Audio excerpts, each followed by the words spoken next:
তাকে জবাবদিহি করতে হবে যে কি খাবে, শুধু খাবে নয়, যদি বাড়িতে চিকেন থাকে তাও সংখ্যালঘু হবার দোষে তাকে পিটিয়ে মেরে ফেলা হবে।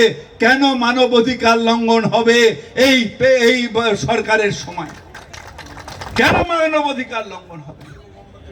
আমরা ভারতীয় নই? আমরা ভারতবর্ষের মাটিতে জন্মগ্রহণ করিনি?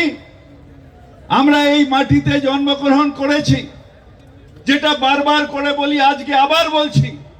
হ্যাঁ, একজন হিন্দু ভাই, সেও এই মাটিতে জন্মেছে, আমরা মুসলমান এই মাটিতে জন্মেছি।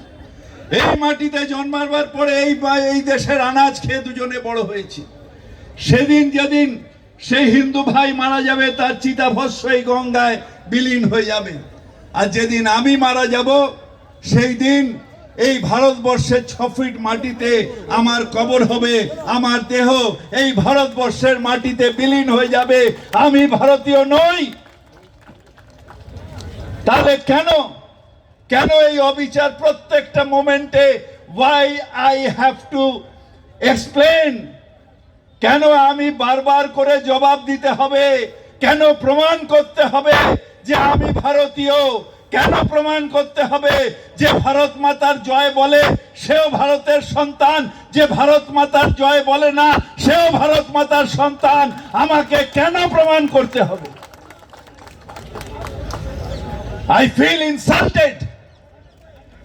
আমাদের সম্মানহানি হয় যখন প্রত্যেকটা মুহূর্তে পরীক্ষা দিতে হয়, তখন নিশ্চিতভাবে সম্মানহানি হয়।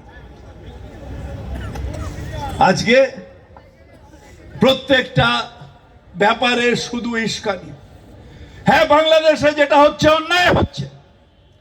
কল্যাণ যেটা বলে গেল ঠিক, যে আমরা যারা সংখ্যাগুরু, যে দেশের যে সংখ্যাগুরু সংখ্যালঘু তার ছোট ভাই, তাকে প্রোটেকশন দেওয়ার দায়িত্ব এখানে সংখ্যাগুরু হিন্দুদের, ওখানে মুসলমানদের। সেটা যদি না করে থাকে অন্যায় করছে। কিন্তু তার মানে এই নয় যে আজকে বিজেপি বর্ডারে গিয়ে উস্কানি দেবে, আজকে ওইখানে থেকে বাংলাদেশে যেটা হচ্ছে সেটা নিয়ে কমিউনাল ফিলিংস তৈরি করবেন না।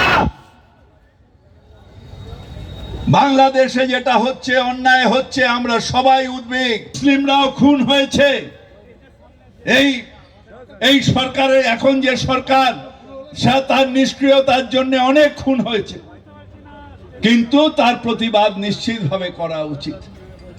কিন্তু তার মানে আমাদের কমিউনাল হয়ে যেতে হবে, আমাদের সুড়সুড়ি দিতে হবে, আমাদের ডিভাইড এন্ড রুল করতে হবে না। আমাদের কনস্টিটিউশন তা বলে না।